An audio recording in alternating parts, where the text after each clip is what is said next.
আমি যে বড় বিপদে পড়েছি ডাকতে বাধ্য হয়েছি মা।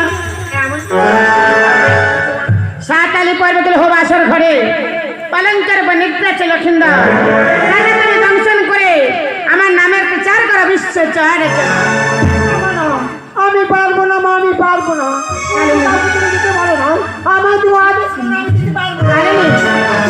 আমার হয়ে না মা, তুমি ছাড়া এক কাজটা করতে পারবে না মা। তাই বলছি মা, তুমি যাও। দেখতে দেখতে নিশি প্রভাত হতে চললো। নিশি প্রভাত হয়ে গেলে আমার নামের প্রচার হবে না মা। তারা করে চলে যাও। না মা না, কাউকে বলো না মা। কালে তোমার দেখা বেদনা দেখাতে ভয় পাই, তা আমি জানি মা। কালে আমি 3 নাগের মাথা পুত্র হারা।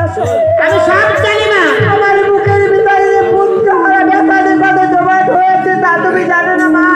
কালে তাই বলছি তুমি অন্য কাউকে বলো, আমাকে তুমি যেতে বলো না মা। আমাকে ওরে মা, পেট পহরাতে আমি 3টি নাককে পাঠিয়েছিলাম, তারা কেউ ফিরে আসেনি।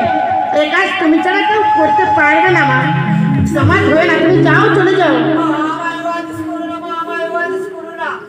আমি যেতে পারবো না, আমি তোমার পায়ে পা ছেড়ে বলছি, এখন বলছি বল পারবি না। আমায় ছেড়ে দাও। আমি পারবো না, আমি পারবো না।